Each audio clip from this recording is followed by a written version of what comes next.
Welcome dear student. आज हम लोग मैथ्स के टॉपिक लॉगरिथम को स्टडी करने जा रहे हैं। After completing this module you will be able to describe the term logarithm, you will be able to describe the properties of logarithm and also you will be able to find the logarithmic value of a number. So अगर हम इसकी application point की बात करें तो इसके widely application है कहाँ? इंजीनियरिंग फील्ड में, फिजिक्स के फील्ड में, केमिस्ट्री के फील्ड में, इवन अप्लाइड मैथमेटिक्स में। फिजिक्स के फील्ड में जब हमको बहुत बड़ी बड़ी वैल्यूज को क्या करना होगा, मल्टीप्लीकेशन करना हो या डिवीजन करना है तो वहां हम लोग लॉगरिथमिक का यूज करते हैं। केमिस्ट्री में जो है पीएच की वैल्यूज के लिए हम किसको यूज करते हैं? लॉगरिथमिक को यूज करते हैं। इवन अर्थक्वेक का मेजरमेंट भी हम किसको यूज करते हैं? वहां पे भी हम लॉगरिथमिक को ही यूज करते हैं। अप्लाइड मैथमेटिक्स की बात करें वहां पे भी हम किसी भी फंक्शन को लॉगरिथमिक फंक्शन के फॉर्म में, अगर किसी फंक्शन बहुत बड़ी लार्ज वैल्यूज को अगर हम लॉगरिथमिक फंक्शन के फॉर्म में क्या करें, प्लॉट कर ले तो वहां एनालिसिस और ऑब्जर्वेशन करने में क्या हो जाती है? आसानी हो जाती है। तो यहां हम लोग स्टार्ट करेंगे। सबसे पहले लॉगरिथमिक क्या होता है, किस तरह से उसकी प्रॉपर्टीज को हम लोग यूज करते हैं, तो दैट मींस आपको प्रॉपर्टीज भी जो है जानना पड़ेगा लॉगरिथमिक की, और साथ ही साथ किस तरह से हम लोग एक पर्टिकुलर वैल्यू में लॉगरिथम लगा के उसको कैलकुलेट करते हैं। तो इन जनरल हम लोग बात करें तो लॉगरिथमिक क्या होता है, उसकी प्रॉपर्टीज को किस तरह से इवैल्यूएट करते हैं, किस तरह से डिस्कस करते हैं, और उसकी प्रॉपर्टीज को किस तरह से अप्लाई करके हम किसी भी नंबर का लॉगरिथमिक वैल्यू क्या कर सकते हैं, निकाल सकते हैं। तो आइए स्टार्ट करते हैं। सबसे पहले लॉगरिथमिक क्या होता है और किस तरह से इसको एक्सपोनेंट के फॉर्म में भी हम लोग लिख सकते हैं। तो व्हाट इज लॉगरिथम? अगर लॉगरिथम को समझना है तो सबसे पहले अगर हम लोग इन जनरल हम लोग किस चीज को जो है ज्यादा यूज करते हैं, तो सपोज हमें 2 की पावर 4 कैलकुलेट करना होता है। तो 2 की पावर 4 का एग्जैक्ट मीनिंग क्या है? दैट इज 2 मल्टीप्लाई किसके साथ है? 2 के साथ। कितने टाइम्स तक है? 4 टाइम्स। और इसकी वैल्यू सिंपली क्या हो जाती है? 16 हो जाती है। नाउ अगर इस पर्टिकुलर थिंग को हम लोग बात करें तो यहां पे इस चीज को हम लोग क्या कहते हैं, जो यहां 2 लिखा हुआ है इसको हम लोग सिंपली कहते हैं बेस, और पावर 4 है उसको हम लोग सिंपली कहते हैं इसका एक्सपोनेंट। यानी कि बेस की पावर है तो उसको हम लोग क्या कहते हैं? एक्सपोनेंट कहते हैं, या इन जनरल आप लोग एक्सपोनेंट को इंडाइसेस भी जो है हम लोग जनरली यूज करते हैं। सो 2 की पावर 4 की वैल्यू हमारे पास क्या हो गई? 16। नाउ इसी चीज को हम लोग लॉग में क्या किस तरह से वैल्यू को जो है यूटिलाइज करते हैं? दैट मीन 16, अगर 2 की पावर 4 16 है तो इसको ही हम लोग लॉग में किस तरह से कैलकुलेट करते हैं या किस तरह से जो इसको एनालिसिस करने की कोशिश करते हैं कि ये जो 16 वैल्यू आई है, यानी कि लॉग की वैल्यू 16 निकाले और जिसको हम लोग कह रहे हैं बेस विथ बेस 2, और उसकी वैल्यू कितनी होनी चाहिए या कितनी आएगी? वो 4 आएगी। सो दैट मीन्स एक एक्सपोनेंट को किस तरह से लॉग में चेंज करते हैं, यही क्या है इसका प्रॉपर्टीज है, यही इसकी एप्लीकेशन है। तो अगर हम बात करें तो ये हुआ क्या, तो इसको रिवर्सली सोचे हो क्या रहा है। अगर हमें log 2 16 की वैल्यू चाहिए थी तो हमने क्या हम बेस, जो हमारे पास बेस क्या है 2, इसकी पावर यानी कि एक्सपोनेंट खोज रहे हैं। ऐसी क्या एक्सपोनेंट की वैल्यू हो जाए जिसकी वैल्यू क्या हो जाए? मैच कर जाए 16 से, यही खोज रहे हैं हम लोग। तो दैट मीन्स 2 की पावर 4 ही क्या होता है? 16, इसलिए हमारे इस पास वैल्यू क्या हो जाती है? इसकी जो है जनरल 4 हो जाती है। तो इसको हम लोग इन जनरल किस तरह से रिपीट करते हैं या एक्सपोनेंट की फॉर्म में किस तरह से एक पर्टिकुलर लॉग को लिख सकते हैं। तो सपोज लॉग निकालना है हमें किसका? n का, और विथ बेस a उसको हमने मान लिया x। अगर जैसे ही x माना तो होगा क्या? एक्सपोनेंट के फॉर्म में क्या लिख सकते हैं, यानी कि बेस की पावर x ही वैल्यू किसकी आ जाएगी? n की। यही तो खोज रहे हैं हम लोग। बेस में ऐसा क्या पावर यूटिलाइज करें, ऐसी क्या पावर होनी चाहिए और जिसकी वैल्यू क्या हो जाए? n हो जाए। तो क्वाइट सिंपल है। अगर इंडाइसेस के फॉर्म के अकॉर्डिंगली चेक करें तो कोई भी लॉग की वैल्यू आप क्या कर सकते हैं? सिंपली निकाल सकते हैं। सच एज सपोज हमें log 125 5 की वैल्यू चाहिए विथ बेस 5। यहां पे बेस क्या है आपके पास? 5। तो अगर हमें जो है यूज करना है, इस प्रॉपर्टी को यूज करना है, तो हम क्या लिख सकते हैं? इसकी वैल्यू हम लोग मान लेते हैं, इसकी वैल्यू लेट से x मान लेते हैं। तो होगा क्या? With the rule of exponent ये 5 की पावर ऐसी क्या होनी चाहिए जो 125 हो जाए, यानी कि जिसको हम लोग क्या माने? x। तो 5 की पावर x क्या होनी चाहिए आपके पास? 125। अब यहां पे हमें x की वैल्यू चाहिए, तो 125 को हम लोग क्या लिख सकते हैं? 5 के फॉर्म में,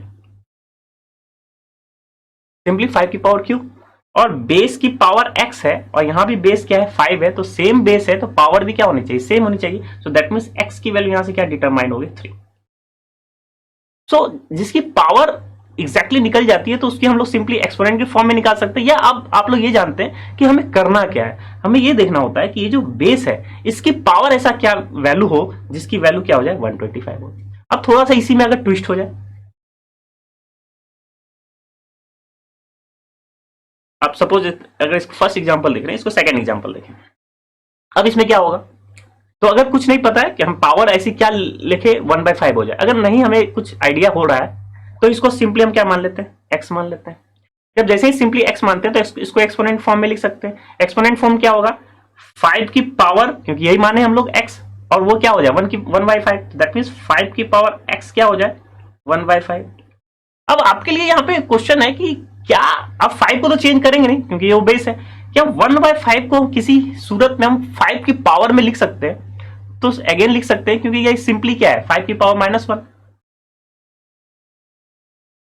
ये सिंपली क्या वैल्यू हो गई 5 की पावर -1, और इसकी वैल्यू क्या हो गई, अगर यहाँ पे हम बेस देखें, यहाँ 5 है, यहाँ भी बेस क्या है 5 है, सेम बेस है, तो पावर भी क्या होनी चाहिए सेम, तो that mean simply x equals to क्या हो गई -1।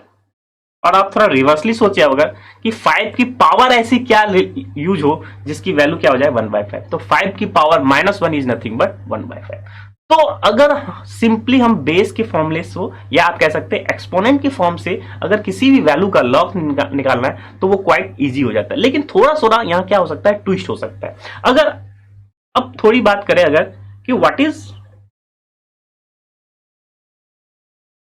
लॉग की वैल्यू निकालनी 5 विथ बेस 5 है, अब इसकी वैल्यू क्या होगी, तो यहां से सिंपली आप देख सकते हैं कि 5 की पावर 1 इज 5, तो इसका आंसर डायरेक्टली आप लिख सकते हैं 1। 5 की पावर 5 की power 1 is 5, that means answer 1। और इसको अगर हम लोग एक्सपोनेंट के फॉर्म में भी अगर ब्रेक करने की कोशिश करें तो क्या होगा,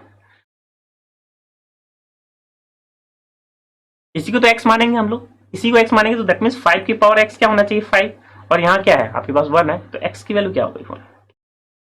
नाउ ये तो सिंपल लॉग को किस तरह से इवेलुएट करते हैं, और लॉग की वैल्यू एक्सपोनेंट के फॉर्म में हम लोग किस तरह से लिख के उसको इवेलुएट कर रहे हैं। अब थोड़ा सा इसको एनालिसिस करें कि क्या हर वैल्यूज के लिए लॉग डिफाइंड है या नहीं।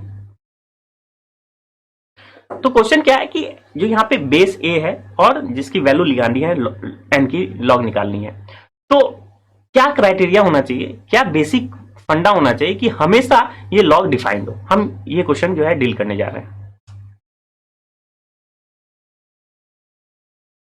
अब इस क्वेश्चन को डील करने के लिए अब थोड़ा सा इसको हम लोग जो है 1 बाय 1 क्या कर रहे हैं, ट्विस्ट करते हुए जा रहे हैं, या आप कह सकते हैं मैथ्स के गेम को यहां खेल रहे हैं हम लोग।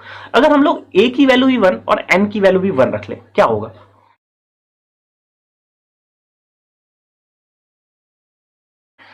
तो यहां से आपको तो सिंपली दिख रहा होगा कि 1 की पावर 1 इज 1। एक बार इसको x मान लेते हैं,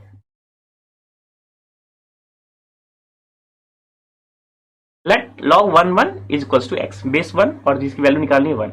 नाउ यहां से अगर एक्सपोनेंट के फॉर्म में चेक करें या चेंज करें तो इसको क्या लिख सकते हैं 1 की पावर x इक्वल टू 1।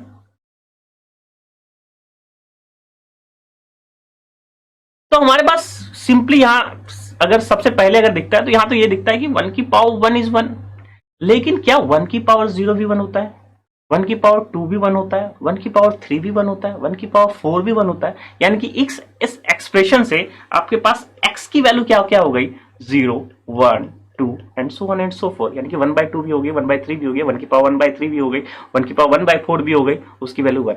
क्या आपके पास x की क्या एक ही वैल्यू आई, या कह सकते हैं कि क्या एक सिंगल वैल्यू आई, तो यहां से दिख रहा है ये x की इनफाइनाइट वैल्यूज पॉसिबल है। तो यानी कि गलती क्या थी, गलती ये थी कि आपने यहां बेस को क्या माना 1, तो यानी कि बेस 1 नहीं हो सकता। सबसे पहला क्राइटेरिया जो डिफाइन करने के लिए हम स्टार्ट किए, तो आप सिंपली ये देख रहे हैं कि a 1 नहीं हो सकता, a 1 नहीं हो सकता, लेकिन क्या n 1 हो सकता है, n तो 1 हो सकता है। क्यों, अगर लॉग बेस अगर चेंज कर ले 1 की जगह 2, यहां पे 1 लिखते हैं, इसकी वैल्यू अगर हम x मान ले तो क्या ये पॉसिबल है, बिल्कुल पॉसिबल। 2 की पावर 0 इज 1, तो यहां से अगर सिंपली एक्सपोनेंट के फॉर्म में देखें तो क्या लिख सकते हैं 2 की पावर x इक्वल टू 1,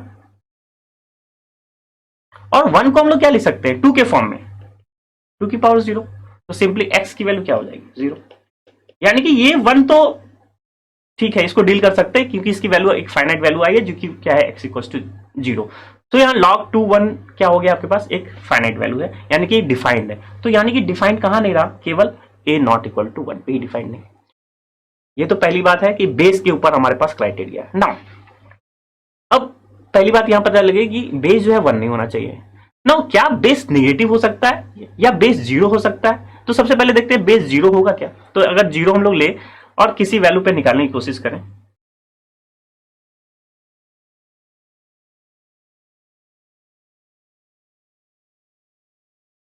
ना सपोज इस वैल्यू को निकालने की कोशिश करें, तो इसको हम लोग क्या लिख सकते हैं, एक्स। इसको अगर एक्स लिख सकते हैं तो यहाँ क्या हो गया, 0 पावर x = 5। क्या ये कंट्राडिक्ट नहीं कर गया?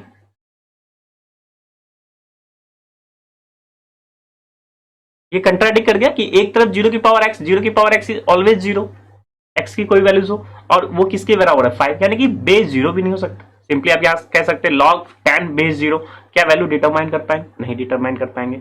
सो दैट मीन्स यहाँ कंट्राडिक्शन हो गया। तो यानी कि आपको ये भी पता चल गया कि ए क्या होना चाहिए, जीरो भी नहीं होना चाहिए।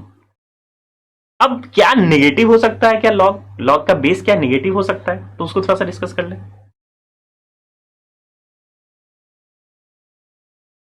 ना सपोज हमें इसको डील करना है, इसको डील करने के लिए अगेन एक्स मान लेते हैं।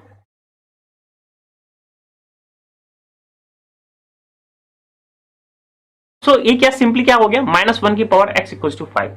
या आप कह सकते हैं कि ये जो -1 है, इसको अगर x हमारा क्या हो जाए, इसकी वैल्यू हो सकता है x की वैल्यू 1/2 हो जाए, 1/3 हो जाए, 1/4 हो जाए। सो दैट मीन्स इसको डील करना टफ हो जाएगा। और या कह सकते हैं कि ये जो वैल्यूज हो जाएगी ये एक इमेजिनरी वैल्यू टाइप में आपको दिखने लग जाएगी। सो दैट मीन्स, और यहाँ पे x की वैल्यू कोई फाइनाइट वैल्यू नहीं आएगी, क्योंकि -1 की पावर x और = 5 है। क्या x की वैल्यू कोई एक रियल नंबर आ सकती है या एक फाइनाइट वैल्यू आ सकती है? तो यहाँ पे भी कह सकते हैं आप कि नहीं, इसकी वैल्यू भी जो है फाइनाइट नहीं आ सकती। So that means base negative नहीं हो सकता। नाउ बेस क्या हो सकता है, नेगेटिव नहीं हो सकता, जीरो नहीं हो सकता, 1 नहीं हो सकता। तो यहां सिंपली हम क्या बेस के लिए डेफिनेशन ये लिख दें, क्या वो सबके लिए ट्रू हो जाएगा? तो बेस आपका जो लॉग होना चाहिए, सबसे पहली बात जो बेस है वो पॉजिटिव होना चाहिए, और साथ ही साथ जो बेस है वो नॉट इक्वल टू 1 होना चाहिए। तभी हम बात करेंगे, फिर आगे बढ़ेंगे एन के बारे में। और ये जो एन लिखा है ये भी क्या होना चाहिए, आपका एक पॉजिटिव नंबर होना चाहिए। So for define a logarithmic, base must be positive and not equal to 1, and also the value of n must be positive number. So this is the definition of log. अगर ऐसा criteria होगा तो ही हम क्या कर सकते हैं, एक लॉग को डिफाइन कर सकते हैं या एक लॉग की वैल्यू हम इवेल्युएट कर सकते हैं। तो अभी तक हम लोग ने क्या देखा कि लॉग को किस तरह से एक्सपोनेंट के फॉर्म में लिखते हैं, और वहां से सिंपली हम क्या निकाल लेते हैं, एक्स की वैल्यू निकाल लेते हैं। और साथ ही साथ जो ए की वैल्यू है वो क्या होनी चाहिए, एक पॉजिटिव नंबर होना चाहिए, और साथ ही साथ क्या होना चाहिए, वो नॉट इक्वल टू 1 होना चाहिए, और एन की वैल्यू भी क्या होनी चाहिए, एक पॉजिटिव नंबर होनी चाहिए। सो स्टूडेंट, हम लोग फर्स्ट लर्निंग आउटकम क्या कर लिए, अचीव कर लिए।